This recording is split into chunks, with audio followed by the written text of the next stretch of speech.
여러분의 가정과 여러분의 일터, 여러분의 마음밭에 늘 우리 주님의 사랑이 넘치길 간절히 소원합니다. 주님이 주시는 힘으로 늘 승리하고 살아가는 저와 여러분이 되기를 바랍니다. 오늘 이 시간 누가복음 15장 25절로 32절의 말씀을 중심으로 마땅하다라고 하는 제목으로 말씀 나눌 때 성령의 권능이 진동하는 시간이 되기를 간절히 소원합니다. 우리 기도하겠습니다. 하나님 아버지, 말씀을 주옵소서. 주님이 말씀 주지 아니하시면 말씀을 증거할 수가 없습니다. 종의 몸, 마음, 생각, 육체가 주님께 사로잡혀 주님의 도구로 쓰임을 받게 하시고 모든 성도님들의 마음을 어루만져 주셔서 하나님의 말씀을 아멘으로 받는 사모하는 마음, 믿음으로 받는 마음 되게 하옵소서. 그 말씀이 심령 속에 들어가 살아 움직이는 하나님의 능력의 말씀이 되게 하옵소서. 아버지 주님 앞에 위탁하옵고 예수님의 이름으로 기도하옵나이다. 아멘. 여러분이 잘 알고 계시는 탕자의 비유 끝부분입니다. 탕자는 아버지로부터 어차피 아버지가 돌아가시면 내게 돌아올 몫을 미리 달라고 청구를 하고 그 몫을 받아 챙긴 다음에 그는 아버지와 멀리 떨어진 먼 나라로 갑니다. 거기서 허랑방탕하고 거기에 또 흉년이 겹쳐져서 그는 돼지를 키우는 사람이 되어버렸고 돼지들이 먹는 음식을 골라 먹는 비참한 지경에 이르게 됩니다. 그리고 아버지를 떠올립니다. 아버지 집엔 먹을 게 풍성한데 내가 이루고 있다고. 아버지와 하늘께 죄를 얻었지만 내가 아버지께로 돌아가리라고. 용서를 갈구하리라고. 그리고 아버지에게로 돌아옵니다. 아버지는 이제나 저제나 기다리다가 그런 아들이 돌아오는 먼 발치에서 몰골이 흉측해진 모습으로 돌아오는 아들이지만 한눈에 알아보고 끌어안고 그리고 목욕을 시키고 좋은 옷을 입히고 가락지를 끼우고 그리고 잔치를 벌입니다. 밭에서 일을 하던 큰아들이 돌아옵니다. 돌아오다가 자기의 집에서 풍악 소리가 울리는 걸 보고 종을 불러내 묻습니다. 그랬더니 동생이 건강하게 돌아와 너무 기뻐서 지금 잔치를 벌이고 있다고, 송아지를 잡았다고. 그러자 분을 내면서 집에 들어가기를 싫어합니다. 그러자 그 소식을 들은 아버지가 나와서 형에게, 그 아들에게 이렇게 얘기를 합니다. 너는 항상 나와 함께 있으니 내 것이 다 내 것이 아니냐. 그러나 네 동생은 죽었다가 살아났고 잃었다가 다시 찾았는데 우리가 즐거워하고 기뻐하는 것이 마땅하다. 이렇게 얘기를 합니다. 자, 여기서 아버지는 지금 큰아들에게 동생이 돌아온 것을 기뻐하고 즐거워하는 것은 마땅하다. 이렇게 얘기를 합니다. 자, 이 국어 사전에서 마땅하다는 말을 찾아보니까 이렇게 풀이를 했습니다. 세 가지인데 하나는 어떤 조건에 어울리게 알맞다. 또 하나는 마음에 들다. 그 다음에 또 하나는 그렇게 하는 것이 옳다. 그렇게 되는 것이 옳다. 그리고 당연하다. 이렇게 세 가지 뜻을 풀어서 설명하고 있습니다. 그러면 지금 아버지는 둘째 아들이 비록 아버지의 자산을 다 탕진해버리고 돌아왔지만 건강하게 돌아온 것 자체가 기뻐서 잔치를 벌이는 것이 마땅하다. 이렇게 얘기를 합니다.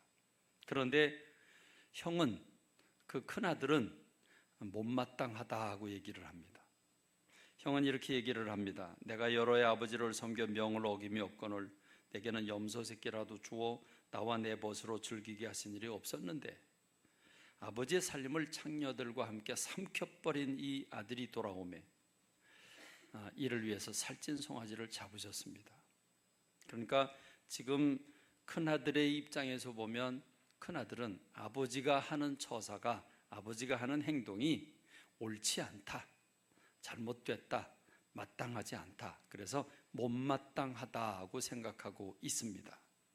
자, 형의 입장에서 보면 형이 못마땅해 하는 건 당연하죠. 아버지 재산을 다 탕진하고 돌아온 그 아들 뺨이라도 후려쳐야 되고 쫓아내야 정상인데 그걸 받아들이고 송아지까지 잡고 있다고 하는 것은 뭔가 잘못됐다 이렇게 생각합니다. 자, 여기서 오늘 제가 여러분과 함께 말씀을 나누고 싶은 것은 아버지의 생각하고 큰아들의 생각이 달랐다. 아버지는 마땅하다고 생각하고 있는데 지금 아들은 못마땅하다고 생각하고 있다. 자, 그러면 이 두 가지가 왜 이렇게 다를까 하는 것입니다. 아버지의 마음과 지금 아들의 마음이 다릅니다. 아버지와 아들이 서로 다른 생각을 가지고 갈등이 생겨났습니다. 자, 여러분 잘 아시는 대로 여기서의 아버지는 누구입니까? 우리 2부 통합 예배를 드리면서 어린이들도 다 있는 가운데서 이 아버지는 누굽니까? 그랬더니 한 어린이가 집안의 가장입니다. 맞죠? 집안의 가장이죠. 아버지는 집안의 가장입니다. 자, 그런데 우리에게 적용해 보자면 이 아버지는 누구입니까? 우리가 믿고 있는 아버지 하나님이십니다. 자, 그러면 작은 아들은 누굽니까? 탕자는 누굽니까? 하나님을 버리고 나간 죄인의 모습, 교회 밖에 있는 세상 사람들의 모습입니다. 그러면 큰 아들은 누굽니까? 아버지의 말씀에 따라 신앙생활을 또 예배 착실히 드리고 주님이 기뻐하시는 일을 열심히 하고 있는 그런 오늘 교회 안에 있는 성도들의 모습입니다.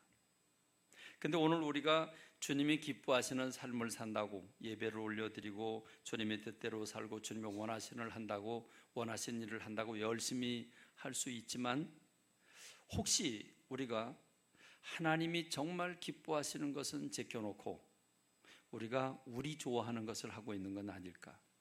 열심히 땀 흘리고 일하고 있긴 하지만 그게 정말 하나님이 기뻐하시는 일이라기보다는 내가 의무감에서 또는 착각된 생각을 하면서 하나님이 기뻐하실 것이라고 생각하고 그러고 살아가고 있는 건 아닐까 하는 것입니다. 이번에 우리 청년부는 하나님을 알자라고 하는 제목으로 수련회를 했습니다. 우리 청년들이 하나님의 마음과 하나님의 생각을 너무 모른다고 하는 전제하에 어떻게 하면 하나님의 마음을 알 수 있을까? 하나님을 알자, 하나님 아는 것에 대해서 공부를 했습니다. 2박 3일 동안 열심히 공부 많이 했습니다. 자, 우리는 왜 하나님의 마음을 알아야 될까? 하나님의 마음을 아는 것이 왜 필요할까? 하나님의 마음을 알지 못하면 어떻게 될까? 이런 여러 가지 부분을 많이 열어놓고 청년들과 더불어 많이 공부했습니다. 그렇습니다. 우리가 꼭 물어야 할 질문입니다. 우리는 하나님을 많이 알고 있나요? 하나님을 아는 것은 우리의 삶에 어떤 영향을 줄까요? 하나님의 마음을 아는 것과 모르는 것은 어떻게 될까요? 여러 가지 많은 사례가 성경 가운데는 수없이 열거되어 있지만 그 중에 아주 확실한 한 가지 예를 여러분과 나누겠습니다. 그것은 유다의 마지막 왕 시드기야라고 하는 왕에 관한 이야기입니다. 여러분, 시드기야라고 하는 왕이 유다의 마지막 왕이 된 것은 시드기야 왕 때 유대라고 하는 나라가 멸망했기 때문입니다.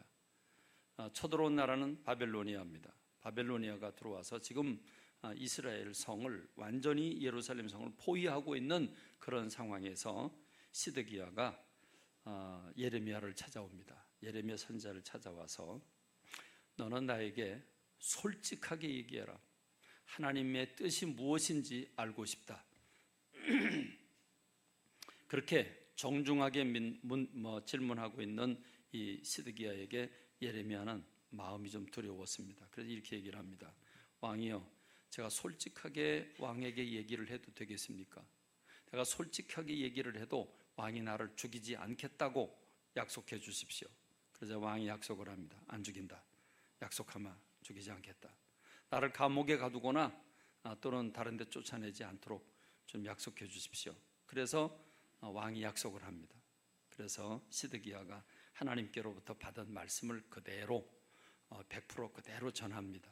왕이여, 하나님께서는 이스라엘 백성들이 오랫동안 우상 숭배를 해서 징계를 결정하셨습니다. 그러므로 바벨론이 쳐들어온 것 지금 이스라엘이 이기지 못합니다.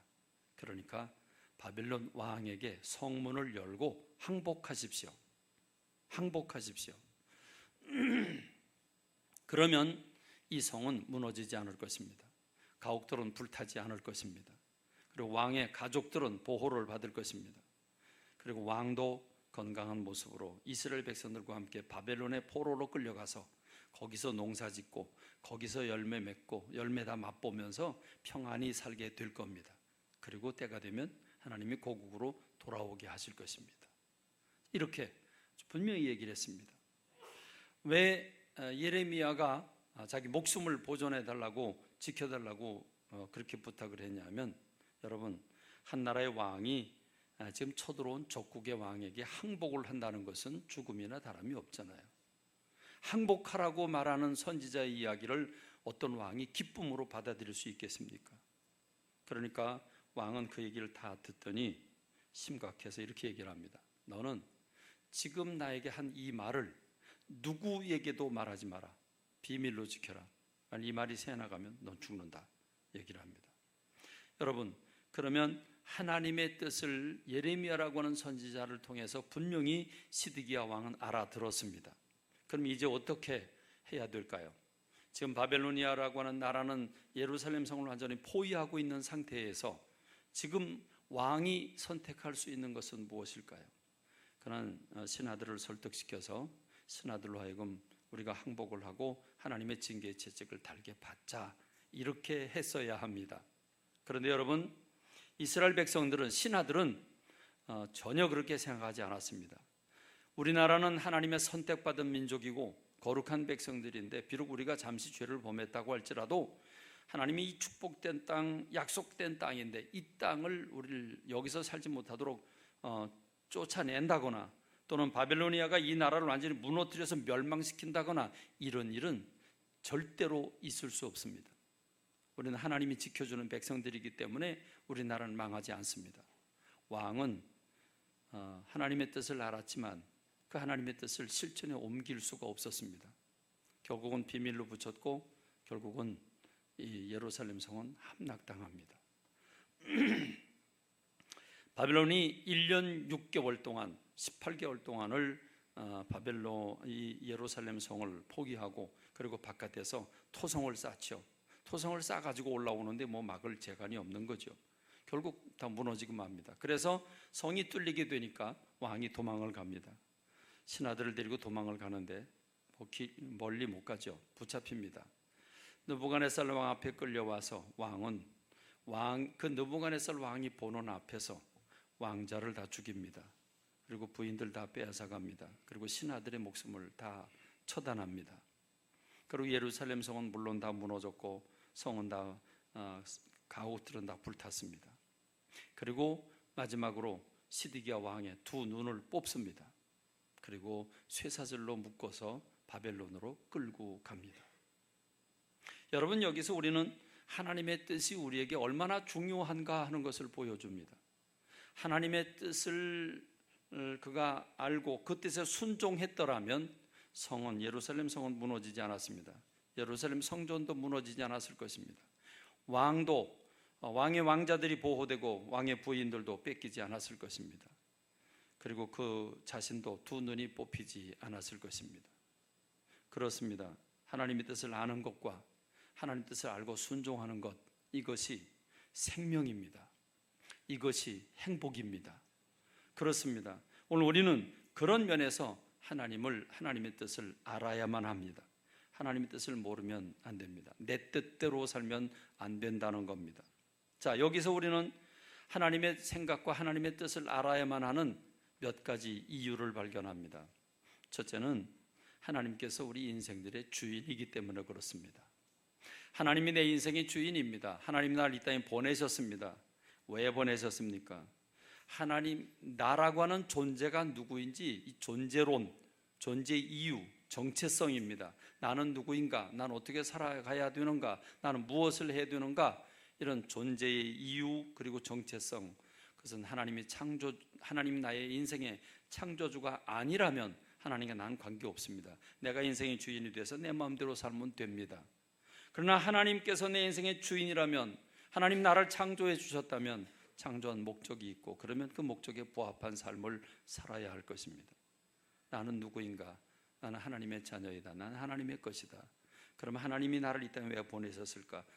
자, 우리 유아실에서도, 유아실 저기 소리가 커요? 유아실 목소리 들려요? 네. 자, 그러면 유아실에서도 아이들 조금 자제를 시키면서 집중을 좀 했으면 좋겠습니다. 왜 우리가 하나님의 마음을 알아야 하고 하나님의 계획을 알아야 합니까? 하나님 내 인생의 주인이기 때문에 그렇습니다. 하나님 내 인생의 주인이 아니라면 난 내 마음대로 살다가 죽어도 됩니다. 그러나 하나님 내 인생의 주인이라면 나를 보낸 목적이 있고 지은 목적이 있기 때문에 그걸 알고 그것을 위해 살아야 된다고 한다면 하나님의 뜻을 알아야만 합니다. 두 번째로 왜 우리는 하나님 뜻을 알아야 합니까? 하나님께서 행복을 주시는 분이기 때문에 그렇습니다. 하나님은 아담과 하와를 창조하고 복을 주셨습니다. 하나님은 아브라함을 부르실 때 하나님의 말씀에 순종하면 복을 주신다고 약속을 했습니다. 하나님은 복 주시는 분입니다. 행복은 하나님께 있습니다. 행복을 파랑새를 따라가다가 파랑새가 있는 곳을 만나서 행복을 얻었다는 사람을 지금까지 본 적이 없습니다. 행복은 하나님이 주십니다. 복은 하나님의 것입니다. 그렇기 때문에 하나님의 마음과 뜻을 알고 그 뜻대로 살아드릴 때 하나님께 영광도 돌려드리지만 반대로 오늘 저와 여러분들은 행복하게 되는 줄로 믿습니다. 형통하게 되는 줄로 믿습니다. 그렇기 때문에 하나님과 내가 엇박자가 나면, 하나님과 내가 전혀 다른 삶을 살면, 내가 하고 싶은 걸 살면 그게 잠시 동안은 행복인지 모르지만 결코 행복으로 연결되지 않는 줄로 믿습니다. 자, 세 번째로 왜 우리는 하나님의 뜻을 알아야 합니까? 그것은 하나님이 모든 일을 최종적으로 심판하시는 분이기 때문에 그렇습니다. 하나님은 나를 지으셨고 내가 내 인생 마감해서 하나님 앞에 갔을 때 심판을 받게 됩니다. 나를 향해서 주신 것과 나를 향해서 나를 보호하고 인도하신 하나님의 사랑을 하나님 말씀하시면서 내가 너에게 이런 일을 하기를 원했는데 너는 무엇을 남겼냐고 주님께서 달란트의 비유에 나온 것처럼 상 주시는 사람과 벌 받는 사람이 있을 것입니다. 그렇기 때문에 우리는 아무렇게나 막 살아도 되는 게 아니라 하나님의 뜻을 찾아서 그것을 이루어드리고 하나님을 기쁘시게 할 뿐만 아니라 우리는 상을 받고 또 그 행복을 누려야 되는 줄로 믿습니다.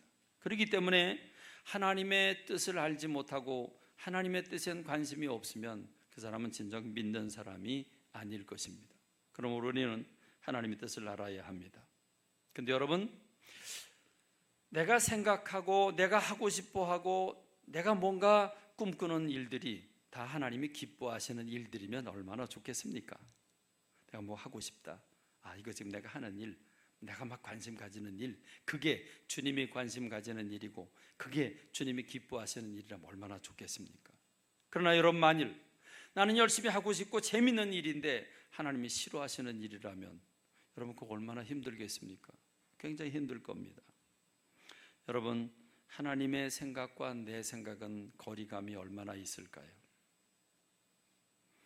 이사야서 55장 8절로 9절의 말씀을 보니까 내 생각이 너희 생각과 다르며 내 길은 너희 길과 다르다.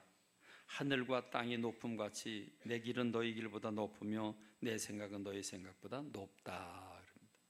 여러분, 이게 충격입니다. 내가 생각하는 게 하나님이 생각하는 거고 내가 옳다고 생각하는 게 하나님이 옳다고 생각하는 거라면 얼마나 좋겠습니까만은 지금 하나님께서 말씀하십니다. 내 생각이 너희 생각하고 다르다. 얼마만큼 다르냐? 하늘만큼 땅만큼 다르다. 우리는 어린 시절에 가장 큰 차이를 하늘만큼 땅만큼 그렇게 표현했습니다. 그만큼 다르다고 말합니다. 얼만큼 다를까? 하나님이 이렇게 말씀을 하십니다. 우리 사람들은 성질이 급합니다. 투자를 하면 바로 열매를 얻어내야 합니다. 그 자리에서 그리고 빠른 시간에 열매를 얻어야 됩니다.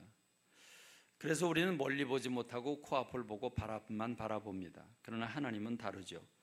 이사야서 55장 10절로 11절은 이렇게 얘기합니다. 비와 눈이 하늘로부터 내려서 그리로 돌아가지 않고 그리고 땅을 적셔서 씨앗을 발하게 하고 열매를 맺게 하고 그래서 우리가 그걸 먹게 한다. 하나님의 말씀은 이렇게 금방 열매 맺지 아니하고 돌고 돌아서지만 결국은 하나님의 뜻을 이루어낸다라고 말씀을 하십니다. 그러니까 우리가 보는 것처럼 그렇게 모든 일들이 하나님이 생각하는 것이 우리가 보는 것처럼 척척 이루어지는 게 아니라는 것입니다. 그렇습니다. 그래서 우리의 생각과 하나님의 생각은 다른데, 비록 다르다고 할지라도 내 생각을 내려놓고 주님의 생각을 따르고 주님의 뜻을 선택해서 그것을 이루어 드리면 우리는 어떤 삶을 살게 될까? 이사야서 55장 12절로 13절은 이렇게 얘기를 합니다. 너는 기쁨으로 나아가며 평안히 인도함을 받을 것이다. 그래서 산과 들과 언덕들이 너희 앞에서 노래할 것이고, 그리고 나무들이, 들에 있는 나무들이 손뼉을 칠 것이라 그 말합니다. 잣나무가 가시나무를 대신해서 난다. 가시나무는 가시밖에 달리는 게 없는데 가시나무가 잣을 맺는다는 겁니다. 화석류는 찔레를 대신하여 넣을 것이라. 이것이 여호와의 기념이며 영영할 표징이 되어 끊어지지 아니하리라. 하나님께서 우리가 하나님의 생각을 알고 하나님의 뜻을 따르고 하나님의 인도함을 받을 때 우리의 삶이 이렇게 형통하고 기쁨이 넘칠 것이라고 말씀하고 있는 겁니다. 그런데 현실적으로 오늘 저와 여러분들은 무엇을 선택하고 어떻게 살고 있습니까? 이사야서 55장 1절로 3절은 이렇게 얘기합니다. 너희 목마른 자들아, 한숨 섞인 음성으로 오호라. 너희 목마른 자들아 물러나와라. 돈 없는 자도 와라. 너희는 와서 사 먹되 돈 없이 값 없이 와서 포도주와 젖을 사라. 그리고 주님 묻습니다. 너희가 어찌하여 양식이 아닌 것을 위하여 은을 달아주느냐? 너희가 어찌하여 배부르지 못하게 할 것을 위하여 수고하느냐? 그렇습니다. 우린 열심히 뭘 한다고 하는데, 사업도 하고 공부도 하고 뭐 열심히 일도 하고 하긴 하는데 열매가 맺어지지 않습니다. 그러니까 양식이 아닌 것을 위해서 은을 달아주는 꼴이고 배부르게 하지 못할 것을 위해서 고생한다는 이야기합니다. 그러므로 우리는 주님의 말씀을 들어야 한다는 것이죠. 그래서 내게 듣고 들을지어다. 그럼 너희가 좋은 것을 먹을 것이고 너희 자녀들이 기름진 것으로 즐거움을 얻을 것이다. 너희는 귀를 기울이고 내게 나와 들어라. 그럼 너희 영혼이 살리라 말씀하십니다. 여러분, 우리가 왜 하나님의 말씀, 성경 말씀을 매일매일 읽어야 합니까? 그 하나님의 마음을 알아야 되기 때문입니다. 하나님의 생각을 알아야 되기 때문입니다. 할렐루야. 우리가 매일매일 읽는 게 귀찮고 힘들어요. 날씨는 덥고 일은 바쁘고 이리저리 치우치고 막 처지고 그럴 때 여러분 성경 들기가 쉽지 않습니다. 그러나 그럼에도 불구하고 성경을 들어야만 하는 이유, 그게 형통의 길이기 때문에 그렇습니다. 그게 복받는 길이기 때문에 그렇습니다. 그게 사는 길이기 때문에 그렇습니다. 여러분, 우리가 바쁜 일에 치이게 되면, 바쁜 일에 이끌리고 또 피곤함에 우리가 성경 말씀을 읽지 못하면, 그러면 피곤함과 그 바쁨에 매이게 됩니다. 우리가 휴가를 가서 놀고 먹고 마시고 할 때 성경을 읽지 않으면, 그러면 완전히 쾌락에 젖어들게 됩니다. 그럼 우리는 하나님과 멀어지게 되고 나는 하나님과 상관없는 사람이 되고 맙니다. 그러나 힘들지만 성경 말씀을 꺼내들고 그걸 읽으려고 하고, 비록 졸음도 오고 비록 피곤하고 비록 여러 가지 생각이 집중이 되지 않을 때도 많지만, 그럼에도 불구하고 성경을 꺼내들고 성경을 붙잡고 그걸 마음에 새기고, 그리고 다시 한번 써가면서 묵상을 하고, 그리고 기도하면서 기도의 제목을 주님 앞에 드릴 때 우리 마음이 주님의 마음으로 채워집니다. 그게 하루하루 그렇게 살아가면서 우린 주님과 함께 동행하게 되는 줄로 믿습니다. 할렐루야. 그러므로 우리는 하나님의 말씀을 찾아야 합니다. 하나님의 마음을 알아야 합니다. 하나님의 마음을 알기 위해서 우리는 성경 말씀을 읽고, 지금 내 사건, 지금 내가 결혼 정년기든지 또는 사업을 하고 있든지 또는 노년이든지 관계없이 지금 내가 사는 이 삶의 현장에 우리 주님은 뭐라고 말씀하실까? 주님, 나에게 지금 하고 있는 일을 기뻐하고 계실까? 아니면 싫어하고 계실까? 여러분, 그게 범죄하는 일이 아니라고 할지라도 난 열심히 한다고 했지만 하나님의 눈으로 볼 때, 야, 그거 네가 하고 있는 일은 나한테 방해가 될 뿐이야, 이렇게 말씀하실 수도 있기 때문입니다. 그렇기 때문에 우리는 기도해야 합니다. 왜 우리는 매일매일 새벽마다 또는 매일 저녁마다 여러분 우리가 기도해야 합니까? 기도는 지금 사건 현장에서, 지금 내 삶의 현장에서 지금 내게 말씀하시는 주님의 마음이고 주님의 음성이기 때문에 그렇습니다. 그러므로 우리는 말씀과 기도가 끊어지면 안 됩니다. 우리는 말씀과 기도 속에 살아야 합니다. 아멘. 말씀과 기도 속에 살아야 합니다. 할렐루야. 우리 하나님은 사모하는 영혼을 만족시켜주는 분입니다. 울부짖어 하나님 앞에 문을 두드리는 사람에게 열어주시고 구하는 사람에게 찾게 하시고 찾는 사람에게 찾게 하시는 분이 주님인 줄로 믿습니다. 그러나 여러분, 하나님은 사모하지 않은 영혼들에겐 주기를 원하지 않습니다. 하나님은 예수님은 이 땅에 오셔서 천국 복음을 전하시는데 비유가 아니면 말씀하지 않으셨다 그랬습니다. 비유가 아니면 말씀하지 않으셨다. 비유라고 하는 것은 은유법으로, 그러니까 직설적으로 이게 이거다라고 답을 알려주는 게 아니라 돌려서 얘기를 하는 걸 비유라고 말합니다. 근데 여러분, 관심을 가지고 있는 사람은 돌려서 얘기를 해도 대번에 알아듣습니다. 그러나 관심을 다른 곳에 팔고 있는 사람은 꺼내놓고 보여줘도 관심이 없습니다. 이건 영적인 자존심이죠. 하나님의 자존심입니다.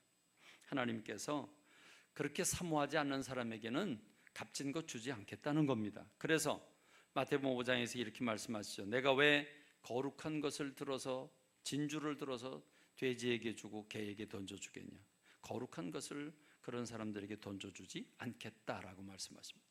마태복음 13장에 보면 천국에 관한 비유가 7개가 나옵니다. 씨 뿌리는 자의 비유, 곡식과 가라지의 비유를 비롯해서 겨자씨의 비유, 또는 진주를 구하는 장사꾼, 그 밭에 감추인 보화를 비롯해서 7개의 비유가 집중적으로 소개되고 있는데, 그 비유를 주시는 이유는 바로 사모하지 않은 영혼에겐 주지 않겠다는 의도에서 비유로 주십니다. 여러분, 예수님께서 이 땅에 천국을 주시기 위해서 오셨습니다. 천국, 회개하라 천국이 가까이 왔느니라. 천국을 주시기 위해서 오셨는데 그걸 비유로 주셨다. 그걸 직설적으로 주지 않으셨다. 자세히 풀어서 주지 않으셨다. 여러분, 왜 그랬습니까? 여러분, 성경 말씀을 보면 씨 뿌린 자의 비유를 보면 마태복음 13장 3절부터 9절에 씨 뿌린 자의 비유를 쭉 말씀하십니다. 어떤 씨 뿌리는 자가 씨를 뿌리는데 더러는 길바닥에 떨어졌고, 더러는 그 돌밭에 떨어졌고, 더러는 가시덤불에 떨어졌고, 더러는 옥토에 떨어졌는데 그 옥토에 떨어진 게 30배, 60배, 100배의 결실을 얻었다. 요 말씀을 딱 이렇게 하면서, 여러분, 이건 우리가 다 알고 있는 거예요. 그렇죠? 다 알고 있어요. 길바닥에 뿌려지면 새들이 쪼아 먹죠. 여러분, 새들이 얼마나 기가 막힌데요. 콩 심어놓으면 콩을 파먹어요. 그 콩에서 냄새가 나나 보죠? 그 어떻게 콩을 파먹죠?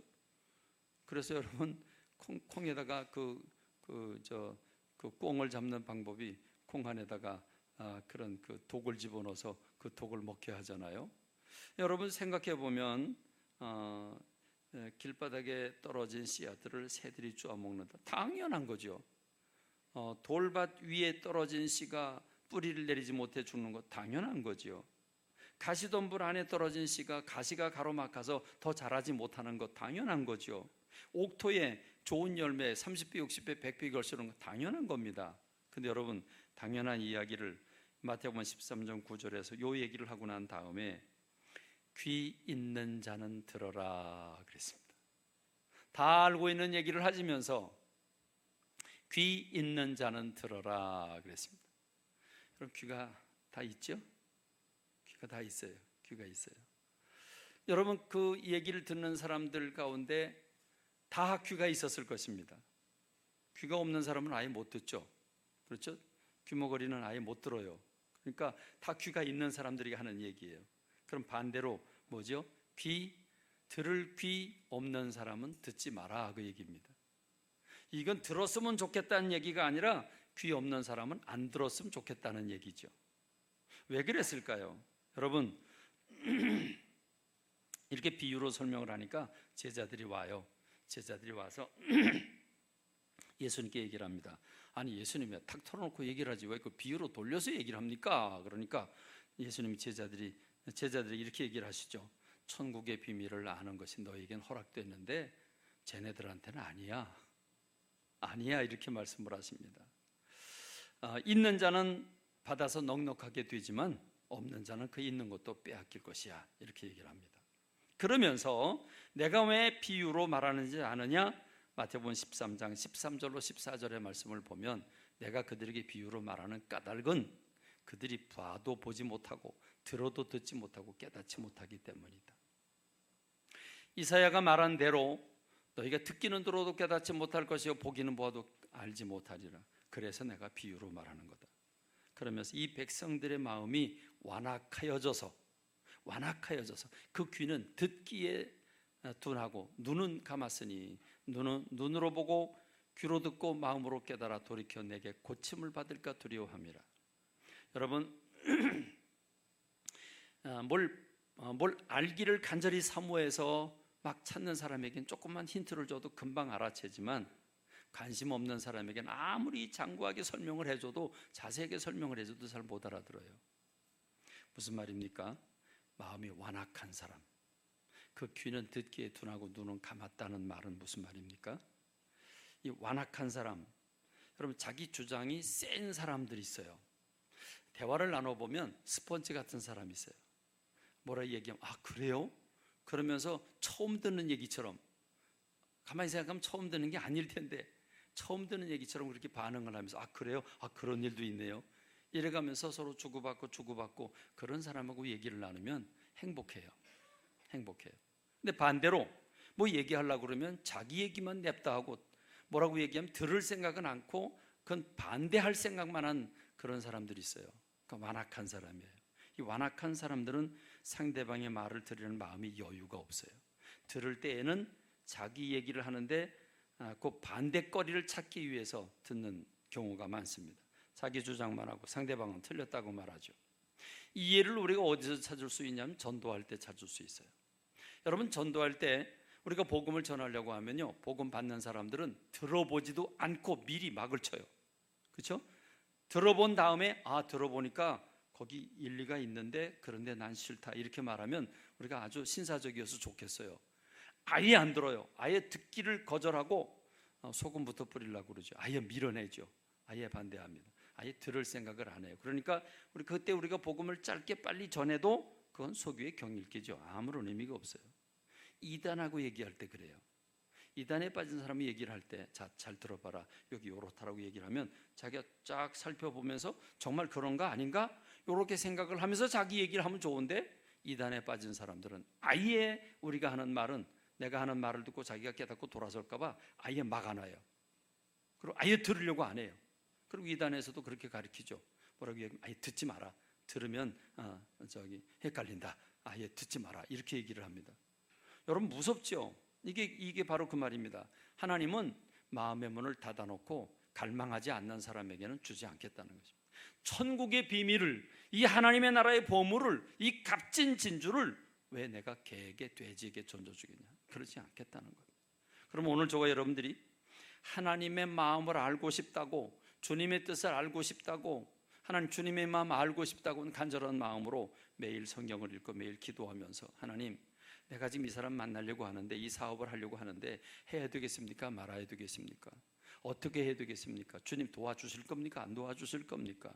지금 내 사건 속에 주님이 말씀하시기를 원하는 간절한 마음으로 기도할 때 하나님은 여러 가지 길로 응답해 주시는 줄로 믿습니다. 때로는 내가 잘 몰라서 하나님이 깨우쳐 줬는데도 잘 모르면 간절한 심정으로 묻는 그 사람들, 하나님이 좀 신비한 방법을 통해서라도 막을 걸 막아주시고 열 걸 열어주시는 주님이 우리 주님인 줄로 믿습니다. 그렇기 때문에 여러분, 우리는 하나님 앞에서 겸손하고 자기를 부인하며 엎드려야 합니다. 그래서 회개하지 않는 도시 가버나움, 베세다 등등 여러 마을에서 복음을 전했는데 그들이 회개하지 않으니까 주님께서 이렇게 말씀을 하십니다. 마태복음 11장 25절로 26절에 보면 천지의 주제이신 아버지여, 이것을 지혜롭고 슬기 있는 사람들에게는 숨기시고 어린 아이들에게는 나타내 주시니 감사합니다. 옳소이다. 이렇게 된 것이 아버지의 뜻입니다. 여러분 그냥 글자 그대로 읽어보시죠. 지혜롭고 슬기 있는 자들에게는 숨기시고, 여러분 지혜롭고 슬기 있는 사람들에게는 열어줘야 되죠. 그렇죠? 열어줘야 돼요. 지혜롭고 슬기 있는 사람들에게 닫아놓으면 안 되잖아요. 이게 무슨 말입니까? 자기 스스로 지혜롭다고 생각하고 자기가 잘난 곳에 사는 사람, 자기만 옳다고 생각하는 사람, 자기가 지혜롭고 똑똑하다고 생각하는 사람들에게는 숨겨놓으시고 난 잘 모르니 가르쳐달라고 겸손하게 자기를 부인하는 어린아이 같은 사람들에게는 나타내심을 감사합니다. 그래서 천국은 이 어린아이와 같은 마음을 가져야 천국을 얻을 수 있다고 말씀하고 있는 겁니다. 그러므로 오늘 저와 여러분들은 겸손해야 되는 줄로 믿습니다. 주님의 마음을 알려고 애써야 되는 줄로 믿습니다. 오늘 우리는 예배도 소중하고 우리가 봉사를 하는 것도 소중하고 기도하는 것도 중요한데 가장 중요한 것은 무늬만 예수님 믿는 사람이 돼서는 안 된다고 하는 것. 결코 교회 마당만 밟아서는 안 된다고 하는 것. 주님의 마음을 알고 주님을 기쁘시게 하고 그리고 내가 또 주님이 주신 행복으로 가득한 사람, 여러분 이런 믿는 사람들 되길 주님의 이름으로 축원합니다. 축원합니다. 그럼 여러분, 큰아들은 왜 아버지의 마음을 몰랐을까요? 자기 사상에 갇혀있는 착각이 있었기 때문입니다. 여러분, 큰아들은 아버지가 하는 행동을 못마땅하게 생각했습니다. 아버지 밑에서 아버지께 걱정 끼쳐드리지 않고 내게 주어진 일을 성실하게 감당하고 있는 이 큰아들은 자기가 옳은 줄로 알았습니다. 여러분, 이 큰아들이 누굽니까? 이 큰아들은 바리새인과 서기관들이었습니다. 여러분, 지금 이 비유는 누가복음 15장에 나오는 세 가지 비유 중에 마지막 세 번째 비유인데, 첫 번째 비유는 잃은 양 100마리가 있는 사람이 한 마리를 잃었습니다. 그러면 99마리를 저기 우리에다가 갖다 안전하게 놓고 그리고 한 마리 찾아 나서야 될 것 같은데, 지금 당장 한 마리 잃어버린 그 양을 찾기 위해서 99마리를 그 들에다가 놔둔 상태에서 한 마리를 찾아 나갑니다. 그리고 헤매며 찾습니다. 너무 기쁘니까 목에 안고 그리고 목에 걸고 그리고 돌아와서 동네 사람 다 불러놓고 잔치를 합니다. 여러분, 이게 잃은 양 한 마리 찾는 비유입니다. 두 번째 비유는 동전, 드라크마라고 하는 동전 10개가 있습니다. 하나를 잃어버립니다. 그거 찾는 이야기입니다. 세 번째 비유가 탕자의 비유입니다. 그리고 결론적으로 하신 말씀이 우리가 읽은 성경의 말씀입니다. 그런데 이 세 가지 비유를 누구에게 주었냐 하면 누가복음 15장 1절로 3절에 보면 모든 세리와 죄인들이 말씀을 들으러 가까이 나오니, 할렐루야, 할렐루야. 여러분, 모든 세리와 죄인들이 말씀을 들으러 가까이 나오니 얼마나 좋아요? 얼마나 좋아요? 좋은 거죠? 여러분, 좋은 거죠? 좋은 겁니다. 좋은 건데 바리새인과 서기관들이 수군거려요. 뭐라고 수군거리냐면 이 사람이 죄인을 영접하네? 이 사람이 죄인들과 같이 음식을 같이 먹네? 무슨 말입니까?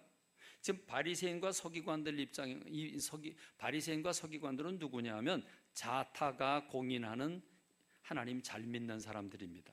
그렇죠? 자기네가 인정하고 타인이 인정하는 하나님을 잘 믿는 모범적인 사람들이 바리새인이고 서기관입니다. 그런데 이들이 세리가 그리고 죄인들이, 여기 말하는 죄인들은 여러 가지 사람들이 다 포함이 되겠죠.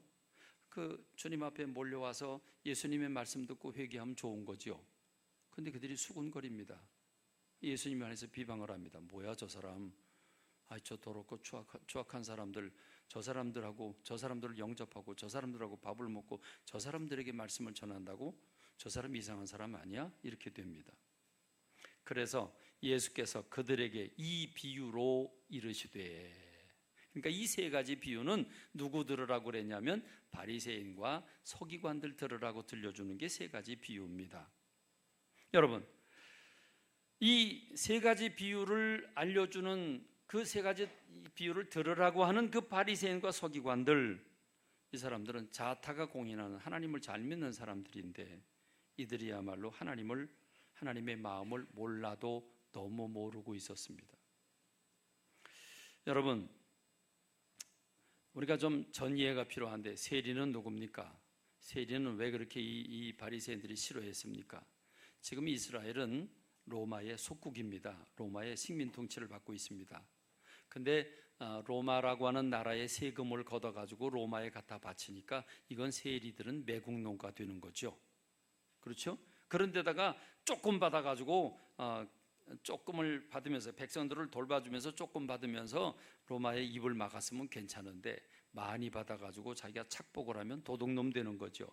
그러니까 이 바리새인이나 서기관들의 눈에 비치는 세리라고 하는 사람들은 매국노요 도둑놈들입니다. 죽일 놈들이죠. 때려 죽일 놈들이에요. 그들을 예수님이 받아들이고 있는 거죠. 여기서 말하는 죄인들은 누굽니까? 죄인들은 각종 범죄를 짓는 사람들, 창녀들, 이런 사람들을 가리킵니다. 자, 그러니까 이들이 싫어하는 건 당연한 겁니다. 여러분 어떻습니까? 지금 큰아들 아버지의 말씀을 존중하고 말씀대로 살고 있는 큰아들이 누구라고요? 오늘 저와 여러분들이라고요. 근데 지금 저와 여러분들이 바리새인이 혹시 아닌가 하는 생각은 해봐야 된다는 거죠. 혹시 나는 바리새인은 아닌가? 여러분, 바리새인들은 무슨 생각을 품고 있어요? 세리와 죄인들을 멸시하고 있어요. 그러니까 우리는 교회 밖에 있는 사람들을 존중하고 있나요? 우리 한번 솔직히 얘기해 봅시다. 교회 밖에서 술 먹고 오바이트하고 담배 피고 말을 해도 순하게 하지 않고 말을 막 거칠게 하고 여러분, 이런 사람들을 바라보면서 우리가 존경할 수는 없죠. 근데 우리 교회 안에서는 얼마나 좋아요. 성도들이 서로 말 조심하고 그리고 서로 도우려고 하고 밝은 얼굴로 하고, 여러분 우리끼리 사랑 나누고 우리끼리 서로 존중하고 하는 거 참 좋지요. 그런데 여러분, 지금 이 교회 밖에 있는 사람들을 우리는 혹시 멸시하고 있는 건 아닐까? 그래도 나는 구원받은 사람이라고 저들과 차별화하고 그래서 나는 괜찮은 사람이고 저 밖에 있는 사람들은 그렇지 못하다고 생각하고 있는 건 아닐까? 만일 그렇다면 우리가 바리새인인 셈이죠. 그렇습니다. 여러분, 우리가 선교지에 가면 인도, 필리핀 이런 데 가면요, 우리가 바리새인이 순간적으로 돼요. 이 인도 사람들 보면 아유 더럽고 얼굴 꺼먹고, 여러분 그 하는 행동들을 보면 정말 답답하거든요. 그럼 나는요 굉장히 선진 국가에서 온 것 같고, 나는 돕는 사람이고 개화시키는 사람이고 저 사람들은 미련한 사람들이고 나도 모르게 바리새인이 돼버려요. 여러분, 이 바리새인이 누굽니까? 조금 더 이해를 돕기 위해서 누가복음 18장 9절에 보면 예수님이 그것도 비유로 말씀을 하세요.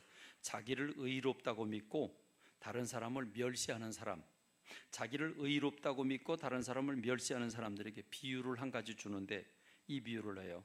두 사람이 성전에 기도하러 가는데 하나는 바리새인이고 하나는 세리예요. 바리새인이 기도하러 가서 어떻게 기도하냐면 서서 따로 손을 들고 하나님 앞에 기도를 하는데 이렇게 기도를 드려요. 하나님이여, 나는 다른 사람들 곧 토색, 불의, 간음하는 사람들과 같지 않고 저 세리와도 같지 않음을 감사합니다. 나는 일주일에 2번씩 금식하고 또 소득의 11조를 드리고 있습니다. 이게 바리새인의 기도예요.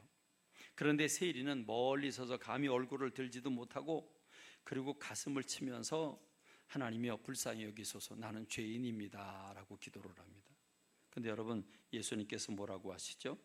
내가 너에게 이르노니 이에 저 바리새인이 아니고 이 사람이 의롭다 하심을 받고 그의 집으로 내려갔느니라 그럽니다.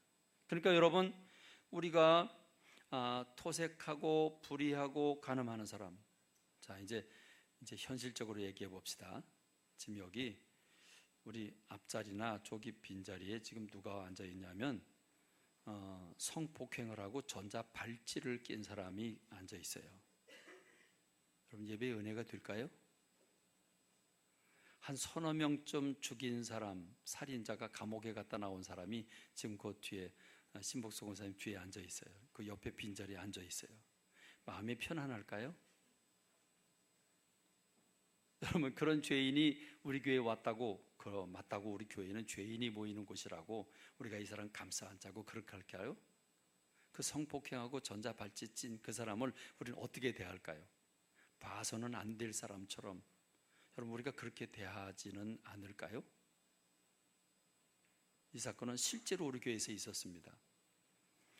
강대에서 유명한 바람꾼입니다. 강대생 중에 아주 유명, 덩치도 이렇게 크고 좀 미련스럽게 생겼어요. 근데 어떻게 연애는 잘하는지 몰라요. 근데 그렇게 소문난 친구가 있었는데 우리 청년회에 들어왔어요. 우리 청년은 어떤 여자애를 좋아했거든요. 그래서 교회를 왔어요. 왔는데요, 우리 청년들이 모두가 다 벌레 쳐다보는 것처럼 그 청년들을 대했어요. 청년 옆에 가까이 가지도 않고 맨날 왕따 당하는 거지. 그러더니 그냥 슬그머니 사라져 버리고 말더라고요. 내가 그걸 보고 야 너희들 야 가까이 대해야지 그럼 되냐. 아이 어떻게 이해가 되죠? 여러분 그러고 보면요 바리새인이 따로 있는 건 아니에요. 우리가 바리새인이 아닌가 하는 생각을 해봐야 되는 줄로 믿습니다. 예수님 또 이런 얘기를 하시죠. 어떤 사람이 두 아들이 있는데 큰아들이 얘야 밭에 가서 일하라, 일 좀 해라, 나 좀 도와달라 그랬더니 예 알았습니다, 제가 도와드릴게요. 그러더니 안 갔어요. 둘째 아들이 야 밭에 가서 일 좀 하자 그랬더니 싫어요, 나 오늘 할 일 많다고, 싫다고, 아버지 맨날 일만 시킨다고. 그래 놓고 뒤돌아서 생각하니까 자기가 너무했어. 그래서 회개하고 뉘우치고 돌아가서 일을 했어요. 그럼 여러분 예수님이 지금 뭐라고 그 비유를 주시면서 예수님이 뭐라고 말씀하시는지 아십니까? 이 둘 중에 누가 아버지의 뜻대로 했느냐? 예, 둘째 아들입니다. 예수께서 그들에게 이르시되 내가 진실로 진실로 너에게 이르노니 세리와 창녀들이 너희보다 먼저 하나님 나라에 들어가리라. 충격적인 메시지죠. 세리와 창녀들이 너희보다 먼저 하나님 나라에 들어가리라. 지금 여기 이 세리와 창녀들이 먼저 들어간다고 그랬는데 지금 이 말씀을 누구에게 주고 있는가? 바리새인에게 주고 있다. 지금 바리새인과 서기관은 어떻게 살고 있는가? 자기는 의롭다고, 다른 사람들은 멸시하는 사람들이더라. 혹시 우리가 안 믿는 사람들에 대해서 그렇게 생각하고 있는 건 아닌가 하는 생각을 해봐야 된다는 말입니다. 자, 그러고 보니까 주님은 이렇게 말씀을 하십니다. 양 100마리 비유를 말씀하시면서 100마리가 있는데 그 중에 한 마리를 잃어버렸는데 그 한 마리를 찾기 위해서 99마리를 둘에다 두고 그리고 한 마리를 찾으러 간다. 찾았는데 어깨에 메고 너무 즐거워서 돌아와서 이웃을 불러놓고 그래서 잔치를 벌였다. 동네 사람 불러놓고 잔치를 벌였다. 여러분 그러면 생각해 보시죠. 양 한 마리 값이 얼마나 가죠? 누구 혹시 아시는 분 계십니까? 양 한 마리. 양 한 마리가 인도에서는 100불 하더구만. 인도의 돈 가치에 비하면 우린 그런데 한국 돈은 얼마인지 모르겠어요. 2부 예배 드릴 때 어떤 권사님이 50만 원 그러더라고요. 50만 원 너무 센 것 같은데 양 한 마리. 어쨌든 50만 원이라고 치십시다. 여러분 그럼 그 양 한 마리를 찾았는데 양 한 마리 찾았다고 동네 사람 다 불러놓고 친구들 다 불러놓고 잔치를 벌이면 잔치 비용은 얼마나 나가죠? 50만 원 더 나갈까요? 덜 나갈까요? 더 나가죠? 더 나가면 양 한 마리 찾을 필요가 있어요? 없어요? 찾을 필요 없잖아요. 그죠? 우린 뭘 봐요? 우린 돈을 봐요. 그죠? 돈을 봐요. 돈 가치를 계산해 봐요. 계산해 보면 그 짓을 왜 해요? 차라리 안 찾는 게 낫지. 그거 찾고서 아니 그 양값보다 더 많은 돈이 들어가는데 그걸 뭐로 잔치를 벌여요? 그렇죠? 그럴 필요가 없는 거죠. 그렇죠. 그런데 여러분 주님이 이렇게 말씀을 하십니다. 이와 같이 죄인 한 사람이 회개하면 하늘에서는 회개할 것 없는 의인 99으로 말미암아 기뻐하는 것보다 더하리라. 이미 구원받은 오늘 저와 여러분들이 하나님을 예배하고 그리고 우리가 하나님을 기쁘시게 하겠다고 여러 봉사를 하고 충성하는 것 하나님 기뻐 받으시지만 그러나 그 기쁨보다 비교할 수 없는 어마어마한 하늘의 기쁨은 뭐냐? 죄인 한 사람이 돌아오는 거다. 할렐루야. 할렐루야. 여러분 두 번째 비유입니다. 예수님 뭐라고 말씀하십니까? 10드라크마가 있는데 한 드라크마 잃어버렸다. 이 드라크마가 이 주석을 찾아보니까 한 데나리온이라고 그랬어요. 그러니까 노동자 하루 품값이에요. 막노동하는 사람 하루 품값 10만 원 치십시다. 자, 이 10만 원짜리 동전을 잃어버렸어요. 그걸 찾아야죠. 침대 밑에, 장롱 밑에 막대기 집어넣고 다니는데 없어요. 그럼 어떻게 해요? 그 무거운 장롱을 들었다 놨다 땀 흘리면서 마침내 찾았어요. 그거 찾고 찾았다고 동네 사람들을 불러놓고 잔치를 벌이면 배보다 배꼽이 더 크죠. 그렇죠? 그럼 차라리 안 찾는 게 낫죠. 안 찾는 게 나아요. 10만 원 찾고서 몇십만 원 들여서 동네 사람 불러 잔치할 것 같으면 안 찾는 게 낫죠. 근데 여러분 주님이 뭐라고 말씀하십니까? 또 이렇게 말씀하십니다. 내가 너에게 이르노니 이와 같이 죄인 한 사람이 회개하면 하나님의 사자들 앞에 기쁨이 되느니라. 내용만 바뀌었지 동일한 내용이에요. 자, 그럼 세 가지예요. 첫째는 뭘 잃었어요? 첫째는 양을 잃었어요. 두 번째는 뭘 잃었어요? 돈을 잃었어요. 세 번째는 뭘 잃었어요? 사람을 잃었어요. 그렇죠? 잃은 양의 비유, 잃은 드라크마의 비유, 탕자의 비유. 그렇죠? 탕자가 아버지 싫다고 나갔어요. 그러니까 첫째는 양을 잃었어요. 두 번째는 돈을 잃었어요. 세 번째는 사람을 잃었어요. 근데 하나님이 깨우쳐 주는 거죠. 양을 잃었는데 그 양보다, 그 양의 돈, 양의 값보다 비교할 수 없는 기쁨이 더 컸다. 돈, 드라크마, 데나리온보다 훨씬 비교가 되지 않는 그 기쁨이 더 넘쳤다. 지금 사람을 얘기하고 있죠. 하물며 사람은 어떻습니까? 자, 그런데 지금 큰아들이 왜 못마땅해 하죠? 왜 큰아들이 왜 화를 내요? 분을 낸 이유가 뭐예요? 저 자식 저거 나는 뼈골 빠지게 아버지 집 밑에서 일만 열심히 했는데 염소 새끼 하나 못 얻어먹었는데 저 자식은 창녀들과 함께 돈 다 써버리고 탕진해버리고 돌아왔는데 저 귀땅무리부터 때려야지, 볼기부터 쳐야지. 그거 뭐 잘했다고 저 사람 저놈 자식 말이지 받아들여가지고 그거 뭘 풍악으로 울려라 송아지를 잡아라, 그건 아니지 않냐. 그러면 아버지의 재산을 다 말아먹고 들어온 저놈, 그럼 지금 큰아들은 뭘 보고 있는 거예요? 큰아들은 뭘 보고 있는 거예요? 아버지 재산을 보고 있는 거예요. 돈을 계산하고 있는 거예요. 근데 지금 아버지는 뭘 보고 있는 거예요? 아버지는 자식을 보고 있는 거예요. 아들을 보고 있는 거예요. 영혼을 보고 있는 거예요. 생명을 보고 있는 거예요. 자, 이렇게 보면 되겠죠. 지금 아버지의 자식들이 여럿이에요. 여럿인데 여러 자식들이 지금 안에서 뭐 삼겹살을 굽고 맛있다 먹어라 우하하 깔깔호호 웃으면서 먹고 아버지 입에도 넣어주면서 아버지도 잡수라고 마늘 넣어가지고 아버지한테 줘요. 아버지는 이렇게 물끄러미 바라보면서 좋지요. 자식들이 모여서 한 마음이 돼서 이렇게 삼겹살 구워 먹으면서 서로 하하호호 하니까 좋아요. 그렇죠? 좋은 건 좋아요. 좋은 건 좋은데 그 중에 집 나간 자식이 하나가 있어요. 아버지 싫다고 집 나간 자식은 지금 죽었는지 살았는지 몰라요. 어디가 굶고 있는지 지금 오들오들 떨고 있는지 모른다고요. 그러면 다른 아들들이 지금 다른 자녀들이 여기서 잔치를 벌이면서 기뻐하고 기뻐하고 있는 모습을 보면 고맙고 감사하긴 하지만 횡 뚫려 있는 가슴이 있어요. 그 가슴은 뭐예요? 집 나간 자식인 거예요. 집 나간 자식인 거예요. 우리들이 하나님께 영광 돌리는 것도 좋지만 우리 주님은 회개할 것 없는 의인 99이 하나님을 기쁘시게 하는 것보다 잃은 영혼 하나, 죄인 하나 돌아오는 게 하나님 나라에선 더 기쁘다. 그럼 우리가 하나님께 영광 돌릴 필요 없구나. 뭐 예배 드릴 필요도 없구나. 뭐 이렇게 우리가 엇박자로 얘기를 하자는 게 아니라 우리가 하나님께 영광 돌리는 거 하나님 기뻐하시지만 그럼에도 불구하고 하나님 앞에 비교할 수 없는 가장 큰 기쁨은 무엇인가? 그것은 교회 밖에 있는 사람들, 잃어버린 하나님의 자녀들을 되찾는 것인 줄로 믿습니다. 그러면 그 자녀들이 서로 야, 우리가 이렇게 삼겹살 굽고 우리끼리 좋아할 때가 아니다. 야, 우리 동생 우리 형제 찾아 나서자.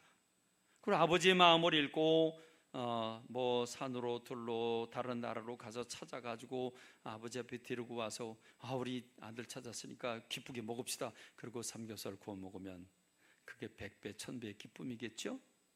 우리 주님이 오늘 이 말씀을 우리에게 하고 계십니다. 더할 수 없는 기쁨, 무것과 돈으로 헤아릴 수 없는 가장 값진 하나님의 마음, 하나님 원하시는 것, 잃어버린 영혼 찾는 것인 줄로 믿습니다. 우리끼리 예수님 잘 믿는 것도 중요합니다. 특별히 여러분, 우리 교회처럼 이렇게 한 300여 명 모이는 교회는요, 하나의 신앙적인 흐름이 있어요. 전도하는 거 싫어해요. 우리끼리 좋다는 거예요. 교회가 너무 크면 그럼 교인들이 누구인지도 모르고 그 사랑이 없다, 그래서 틀렸다. 교회가 너무 작으면 부담되고 봉사하고 막 이래야 되니까 부담된다. 우리 정도면 딱 좋다. 그러니까 전도 안 했으면 좋겠다. 그냥 우리는 우리끼리 꼭 그대로 갔으면 좋겠다. 교회 뭐로 크게 지으려고 그래? 교회 뭐 그냥 이 정도면 됐지. 여기도 자 못 채우는데 우리끼리 예배 드리고 우리끼리 서로 사랑하고 그러면 좋지. 이게 우리가 빠질 수 있는 딜레마예요. 주님은 무엇을 원하실까요? 교회 밖에 있는 잃어버린 하나님의 자녀들을 되찾는 일에 온통 마음을 쏟고 계신다. 아침밥을 잡섰는지 안 잡섰는지 먹는 둥 마는 둥 하고 길거리, 아직도 거리가 먼데 먼 거리에 나가서 매일매일 이 자식 오늘 돌아올까, 이 자식 오늘 돌아올까 찾는 그 주님의 마음, 그게 주님의 마음입니다. 하나님의 마음을 알아야 우리가 행복할 수 있습니다. 하나님의 마음을 알고 행복하게 해드릴 때 우리도 행복할 수 있습니다. 오늘 저와 여러분들이 이 일에 반응하길 간절히 소원합니다. 할렐루야.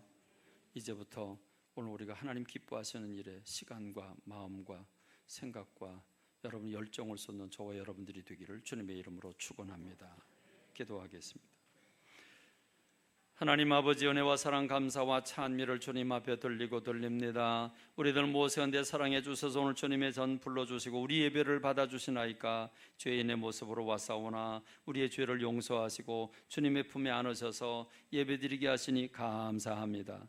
말씀 통해서 우리가 깨닫고 하나님을 기쁘시게 하고 우리가 행복할 수 있는 길을 열어주시니 감사합니다.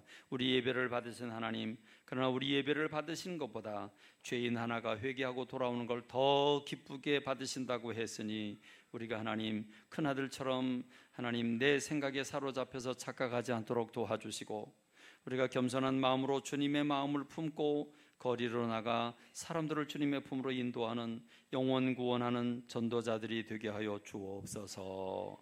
예수님의 이름으로 기도하옵나이다. 아멘. 찬송